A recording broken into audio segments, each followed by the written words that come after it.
Hey everybody, welcome back to Whiskey Wednesday.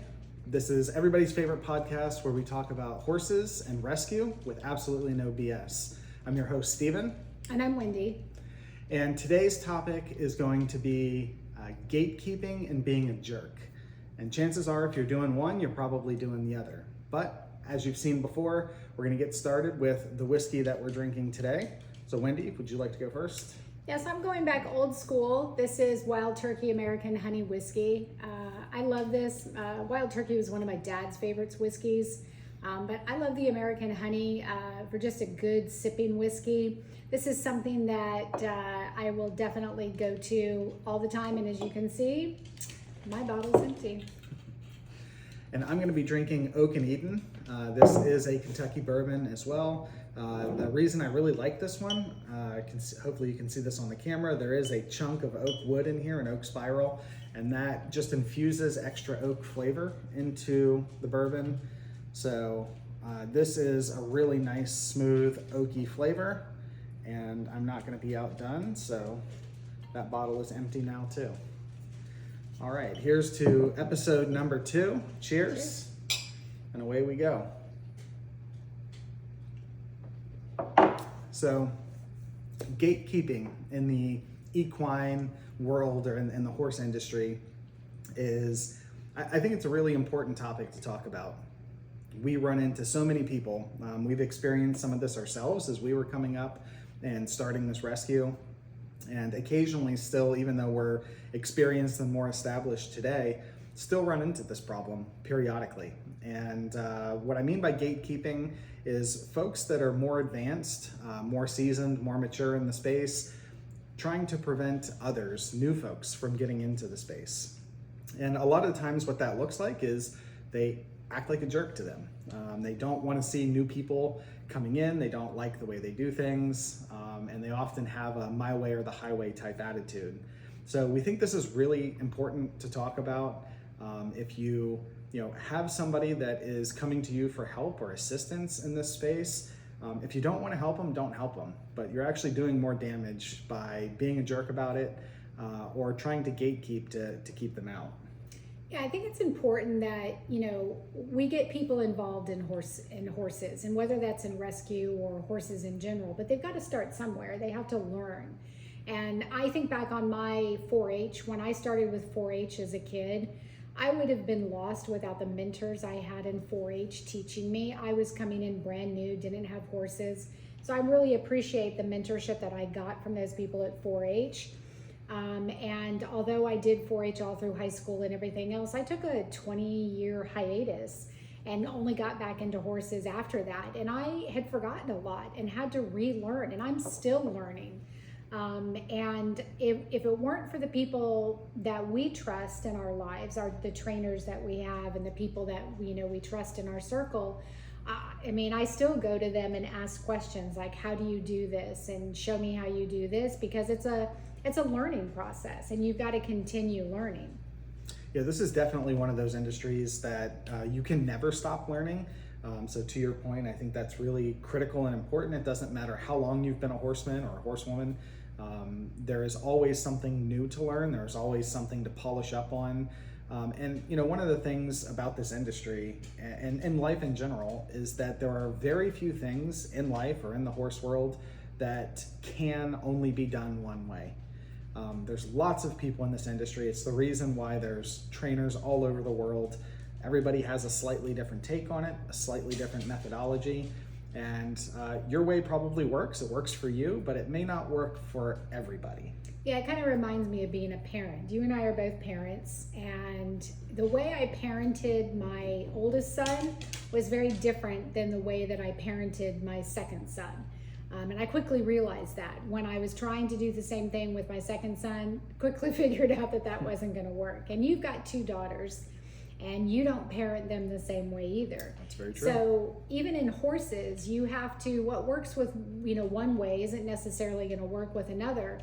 And I think when we talk to people that ask us for advice, we always say, this is what works for us, is how we preface it, by saying, not this is the only way to do it, or this is the way you have to do it. We just say we can tell you what works for us, and you got to kind of apply it and see what works for you. Yeah, and I think that's really important. My advice to anybody who ends up in this situation, take it for what you will, is to be open and flexible like that. If somebody's asking you for help, show them how you do it, how you learned it, explain how you learned it, or why you learned it that way, or why you do it a certain way. But remember that different strokes for different folks, and the way you do it may not work for everybody else. And I think if we can work to try and just be kinder, and to focus on not being a jerk when we're helping somebody, or not gatekeeping for new folks that are getting in the industry. And this is really something that matters significantly to us as folks who run a rescue. We do encounter people all the time that are just getting started in their horse journey. Maybe one of our rescue horses are the first horse that they're taking on, or maybe even the second, right? So they're still a novice. And we hear all kinds of horror stories from people that are just beginning their journey. Yeah, we recently had this happen with somebody that adopted one of our horses. They are fairly new into the horses, and they have a lot to learn, but we felt that the horse that they adopted would be a great horse for them to learn, and that he would be forgiving of any mistakes that they may make along the way. And we also knew that these people were educated, and that they would do everything that they could to ask questions, and that's what you've got to do. Yeah. And we wanted to make sure that we would be available to them to answer those questions. And again, we don't say this is the only way to do it, but hey, this is what we found that works for us. Yeah. And we also sent them to one of our trusted trainers, and said, hey, we think, go ask questions with him, talk to him, see what he can do. Because we believe that the more information you have, the better off you're going to be. So I think that that's important, to be able to have that community atmosphere where we can send people out and get that information, so that they can learn, so that they, maybe one day in 10 years, somebody comes along, they can impart the wisdom to somebody else coming into the space. Sure. We got lots of help as we were coming up. I was not born into the horse world. I learned along the way. I've been in this space for about 12 years now, and I'm still learning all the time, but I've received a lot of mentorship, a lot of help, a lot of learning and instruction from various people, and I really appreciate that. And part of our goal here at Freedom and Whiskey, one of our missions, is actually to educate and to provide back, pay it forward to the new folks that are coming up. So, this is a topic that's been kind of eating at us for a while, and something that I think we wanted to talk about. And just get it out there. I think it's about being kind in general. Sure. The horse world, like a lot of different worlds, can be kind of catty, and I think that we just need to be kind and remember that people are learning at different skill levels, and that we just need to, be there to help people on their journey. Again, I guess, like you said, not be jerks about it. Just kind of help people along in their journey. That's what we're trying to do with that education. Anyone that adopts from us, we always say that our text messaging, phone, emails are open 24/7. You have a question, you can reach out to us at any time, and we'll do our best to help you no matter what it is. Yeah. So with that, I think we will wish you guys a happy evening. You'll notice that we are actually not in our barn tonight. I forgot to mention this at the top of the episode. It's pouring raining outside, and the tin roof on the barn is like a megaphone for that. So we're actually in our kitchen doing this episode tonight, nice and dry, staying warm with a glass of whiskey.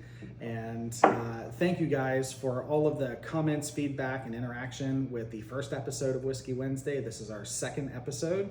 We look forward to doing this every week moving forward, and really appreciate your support. So like and subscribe. Please drop a comment down below if you have a horror story, if you have something to say on the topic, interact with it. Drop something down below. Yeah, and also on another note, if you have a particular whiskey that you'd like us to try, whether it's a local, distillery or something that's your favorite, give us a shout out, let us know what it is, and we will definitely try it. Absolutely. All right, everybody, stay cool. Cheers.